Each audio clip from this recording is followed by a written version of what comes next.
ઉદાહરણ નંબર 5ની શરૂઆત કરીએ। શિવ અને શંકર સરખે હિસ્સે નફો નુકસાન વહેંચતા એક પેઢીના ભાગીદારો છે, એટલે પેઢીમાં જે નફો થશે કે નુકસાન થશે સરખે હિસ્સે વહેંચાશે। 31/3ના રોજ નીચે આપેલી માહિતી પરથી તમને પ્રશ્ન પૂછ્યો છે કે વાર્ષિક હિસાબ તૈયાર કરો। તો 31/3/2017નું કાચું સરવૈયું નીચે આપેલું છે, તો હું કાચા સરવૈયાની સમજૂતી શરૂ કરું। ચલો, પહેલું સ્ટેપ, મૂડી અને ઉપાડ। બંને ભાગીદારના નામ આપે છે શિવ અને શંકર। બંને ખાતાની વચ્ચે અને શબ્દ લખ્યો છે, એટલે આ મૂડી અને ઉપાડ બંનેની રકમ અલગ અલગ ખાનામાં હશે। હવે આ બંનેમાંથી કઈ મૂડીની રકમ ને કઈ ઉપાડની રકમ એ ઓળખવાની ટેકનિક શીખવાડી દઉં। તો મૂડીની જમા બાકી હોય તો આ જમા ખાનામાં જે બે રકમ લખી છે, તો આ રકમ જે 1 લાખ છે એ શિવની મૂડી છે અને 1,20,000 છે એ શંકરની મૂડી છે। જ્યારે ઉધાર ખાનામાં લખેલી રકમ 10,000 એ ઉપાડની રકમ છે, એટલે શિવનો ઉપાડ 10,000 અને શંકરનો ઉપાડ 20,000। તો આ બંને એન્ટ્રી ઉપાડ મૂડી ખાતાની ઉધાર બાજુ લખવાનો અને આ બંને મૂડી ખાતાની જમા બાજુ લખવાની। ત્યારબાદ શરૂઆતનો સ્ટોક, શરૂનો સ્ટોક એ વેપાર ખાતાની ઉધાર બાજુ 60,000 લખવાનો। ત્યાર પછી ખરીદી અને વેચાણ, ફરીથી ધ્યાનથી જુઓ, ખરીદી અને વેચાણ બે અલગ અલગ ખાતા છે, એની વચ્ચે અને શબ્દ લખ્યો છે, એટલે એક રકમ ખરીદીની 61,000 રૂપિયા હશે અને વેચાણની હંમેશા જમા બાકી એટલે 80,000 રૂપિયા વેચાણ હશે। તો ચલો, કસ્ટમ ડ્યુટી, કસ્ટમ ડ્યુટી એ ઇંગ્લિશ શબ્દ છે। હવે આને ગુજરાતીમાં સમજીએ તો આયાત જકાત થાય। વિદેશમાંથી માલ લાવવા માટે ભરવી પડતી ડ્યુટી એટલે કસ્ટમ ડ્યુટી, આયાત જકાત। આ ખરીદીને લગતો ખર્ચ છે, એટલે આ 20,000ની એન્ટ્રી વેપાર ખાતાની ઉધાર બાજુ આવે। તોલાઈ, તોલાઈ એટલે માલનો વજન કરવાનો ખર્ચ। વેપારી જ્યારે પોતાના ધંધામાં માલ ખરીદે ત્યારે એની તોલાઈ ચૂકવવી પડે છે, એટલે તોલાઈ એ ખરીદીનો ખર્ચ છે, તો આ 1,000ની એન્ટ્રી વેપાર ખાતાની ઉધાર બાજુ આવે। ત્યાર પછી પ્રોવિડન્ટ ફંડ અને પ્રોવિડન્ટ ફંડમાં ફાળો, તો ફરીથી ધ્યાનથી જુઓ, વચ્ચે બંને ખાતાની વચ્ચે અને શબ્દ આવ્યો।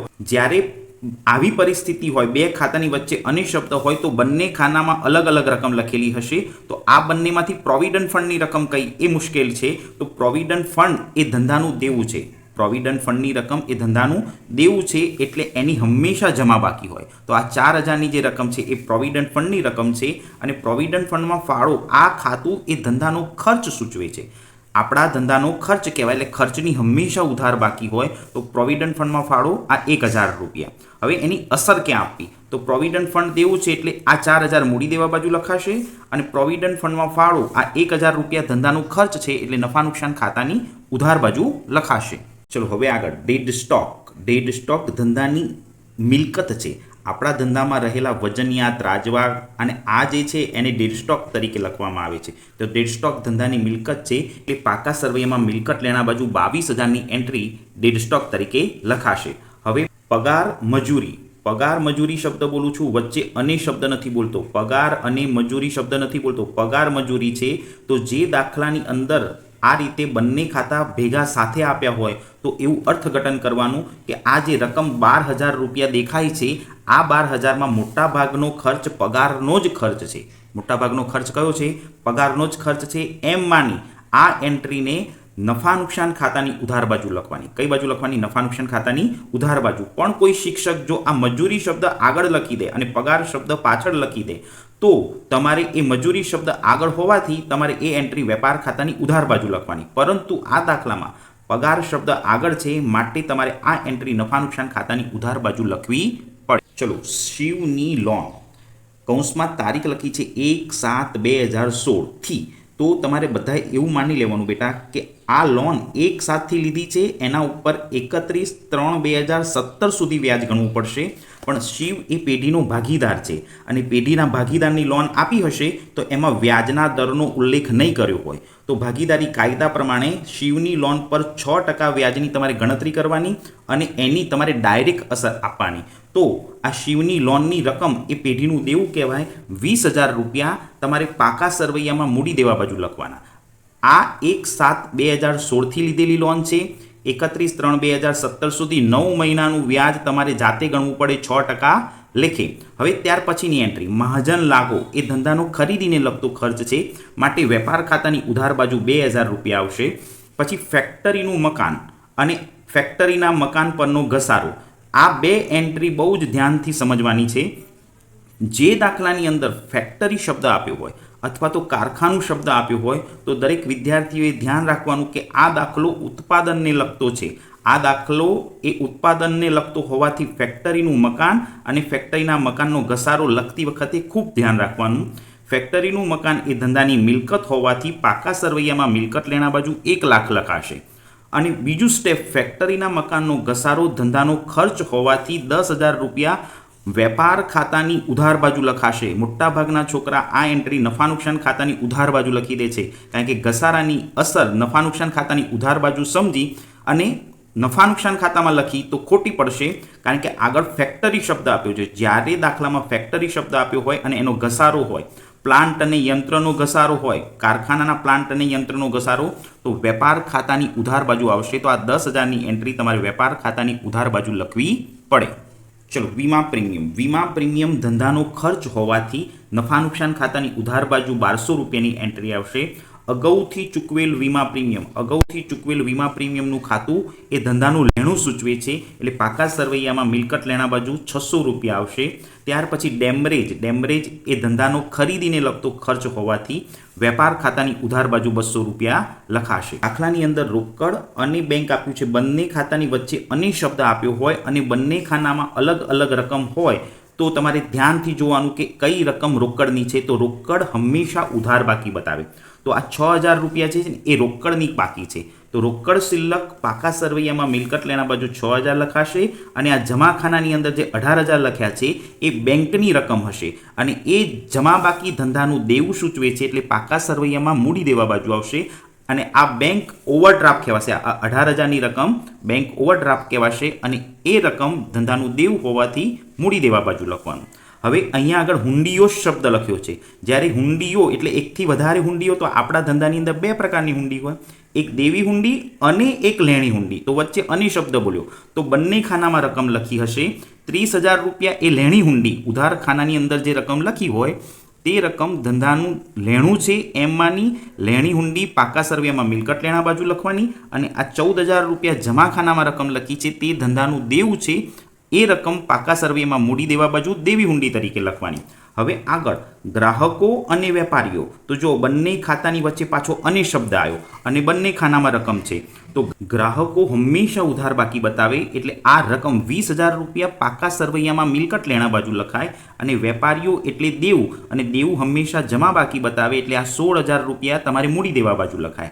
વ્યવસાય વેરો એ ધંધાનો ખર્ચ છે, નફા નુકસાન ખાતાની ઉધાર બાજુ આવે. એને ખરીદી સાથે કોઈ સંબંધ નથી, એટલે નફા નુકસાન ખાતાની ઉધાર બાજુ આવે. ચૂકવવાનો બાકી પગાર. ચૂકવવાનો બાકી પગાર ધંધાનું દેવું છે અને જમા ખાનામાં રકમ લખી છે. જો દેવું જમા બાકી બતાવે, આ રકમ પાકા સરવૈયામાં મૂડી દેવા બાજુ લખાય. ગાલખાદ અને ગાલખાદ અનામત. જો બંને ખાતાની વચ્ચે પાછો ફરી અને શબ્દ આવ્યો, એટલે 2 ખાનામાં રકમ હશે. ગાલખાદ એ હંમેશા ઉધાર બાકી બતાવે, તો આ 1,400 રૂપિયા ગાલખાદની રકમ નફા નુકસાન ખાતાની ઉધાર બાજુ ફોર્મેટમાં લખવાની. અને ગાલખાદ અનામતની જમા બાકી બતાવે, તો આ 6,000 રૂપિયા પણ નફા નુકસાન ખાતાની ઉધાર બાજુ ફોર્મેટમાં જ લખવાની. પણ આ બંને એન્ટ્રીઓ કાચા સરવૈયાની કહેવાય. ગાલખાતનું ફોર્મેટ બનાવી અને નફા નુકસાન ખાતાની ઉધાર બાજુ લખવી. ચલો હવે હવાલાની શરૂઆત કરીએ. તો હવાલા નંબર 1ની અંદર પહેલો પોઈન્ટ છે આખર સ્ટોક. આખર સ્ટોકની કિંમત ₹40,000 છે, પરંતુ તેની બજાર કિંમત 20% ઓછી છે. જે દાખલાની અંદર આખર સ્ટોકની કિંમત ઓછી હોય અથવા તો ઘટાડો થયો હોય તો ગણતરી કરવાની. જો વધારો થયો હોય તો ગણતરી કરવાની નહીં. તો ટોટલ સ્ટોક 40,000નો છે, એના 20% કરો તો 4 દુ 8, 8,000 રૂપિયા એની કિંમત ઘટી ગઈ છે. તો 40,000માંથી 8,000 રૂપિયા ઘટાડી દઈએ તો 32,000 રૂપિયા આખર સ્ટોકની બજાર કિંમત મળે. હવે આખર સ્ટોકની બજાર કિંમત 32,000 અને એની પડતર કિંમત 40,000, બેમાંથી ઓછી હોય એટલે 32,000 રૂપિયા લઈ એની 2 અસર આપવાની. એક અસર વેપાર ખાતાની જમા બાજુ અને બીજી અસર પાકા સરવૈયામાં મિલકત લેણા બાજુ. આની ગણતરી બેટા તમારે જાતે કરી દેવાની, મોઢે ગણી શકાય એવો મુદ્દો છે. 40,000ના 20% એટલે 8,000 ઘટાડી દેવાના. હવે હવાલા નંબર 2. ₹1,000નો માલ મળ્યો હતો, પરંતુ ખરીદીનું ભરતિયું ખરીદ નોંધમાં લખવાનું રહી ગયું છે. આ ખરીદીનું ભરતિયું એટલે બિલ. તમે જે માલ ખરીદીને લાવ્યા છો તેનું બિલ ખરીદ નોંધમાં લખવાનું રહી ગયું છે. એટલે ખરીદ નોંધમાં ઉધાર ખરીદી જ લખાય. હવે કોઈ પણ વ્યક્તિ પાસેથી ઉધાર માલ ખરીદીએ તો એની આમનોંધ બને ખરીદ ખાતે ઉધાર, તે લેણદાર ખાતે જમા. આની આમનો જ છે, ઉધાર માલ ખરીદીની આમનો જ છે, ખરીદ ખાતે ઉધાર તે લેણદાર ખાતે જમા. તો આ હવાલાના 2 પોઈન્ટ તમારે જાતે કરવાના. એક ખરીદી ઉપર પોઈન્ટ થશે અને એક લેણદાર ઉપર પોઈન્ટ થશે. લેણદાર એટલે અહીંયા જો વેપારીઓ છાપીને આપ્યા છે, આ વેપારી એ જ લેણદાર, આના ઉપર એક પોઈન્ટ કરવાનો અને એક ખરીદી ઉપર પોઈન્ટ કરવાનો. અને આની અસર કેવી રીતે આપવાની તે હું તમને મૌખિક સમજાવી દઉં. જો ખરીદી લખવાની રહી ગઈ હોય તો એક અસર ખરીદીમાં પ્લસ થાય, ખરીદી વધે તો લેણદાર વધે. એટલે ખરીદીમાં જેટલી રકમ 1000 રૂપિયા પ્લસ કરી હોય એટલી જ રકમ લેણદારમાં પણ પ્લસ કરવાની. હવાલા નંબર 3, ભાગીદારોની મૂડી પર 10% અને ઉપાડ પર 5% લેખે વ્યાજ વસૂલ કરવાનું છે. તો આ હવાલો આગળના 2 દાખલામાં પણ આવી ગયો.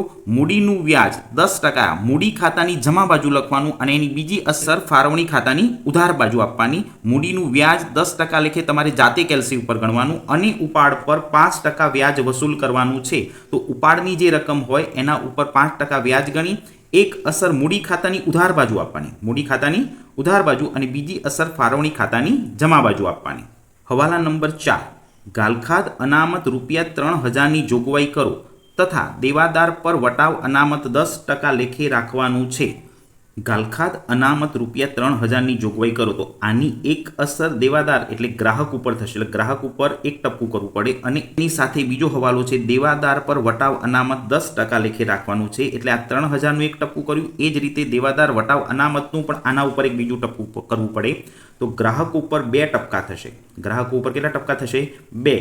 એક ગાલખાદ અનામતનું અને એક દેવાદાર વટાવ અનામતનું. તો ગાલખાદ અનામતની રકમ અને દેવાદાર વટાવ અનામતની રકમની અસર કેવી રીતે થશે તે હું હમણાં તમને વિડીયોના અંતે સમજાવું.